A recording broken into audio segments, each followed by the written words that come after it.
Have you ever noticed that when someone is selling their home, they almost always have one feature they're convinced buyers are going to absolutely love? Maybe it's the backyard where they hosted every 4th of July barbecue. Maybe it's the kitchen they spent months remodeling by hand. Maybe it's the sunroom where they drank coffee every morning while watching the birds. Or maybe it's something as simple as the neighborhood itself. I love living here. My neighbors are wonderful. My kids grew up riding their bikes on the street. As homeowners, those things become part of our identity. And that's completely natural. The longer we live somewhere, the more our home stops being just a structure. It becomes the backdrop for our lives.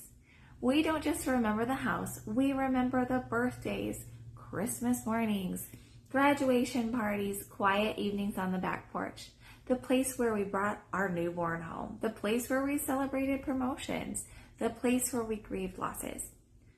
Walls don't hold these memories though, we do.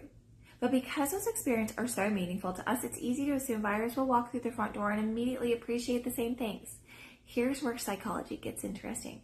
Buyers and sellers are looking at the exact same home, but they're looking through completely different lenses.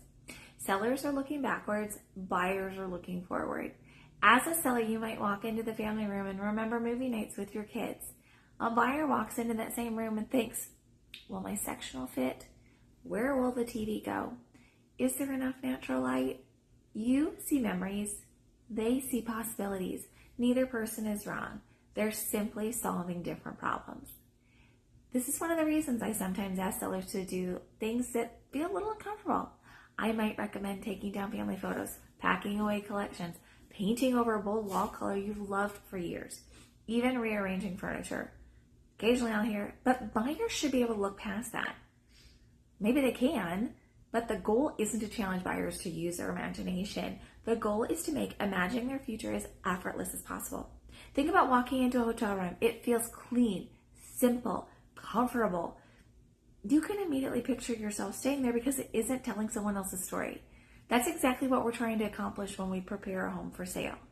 We're not erasing your memories. We're simply creating space for someone else's. One of my favorite moments is when a seller makes this mental shift. Instead of saying, I hope someone loves my home as much as I have, they began saying, I hope another person or family gets to make the same kind of memories that we did. That's a beautiful perspective because homes were never meant to hold just one story. They're meant to become part of many stories over generations. When sellers begin thinking that way, the entire selling process often becomes less stressful. Remember, buying and selling a home isn't just about real estate, it's about people, and understanding people is the first step to making better real estate decisions. I'm Nikki Davis, Realtor Broker with FC Tucker Emke, and I'm here to help you navigate every step of your buying and selling journey. If you enjoyed today's conversation, don't forget to like, subscribe, and share this video to someone you think might need it. Thank you for watching, and can't wait for next time.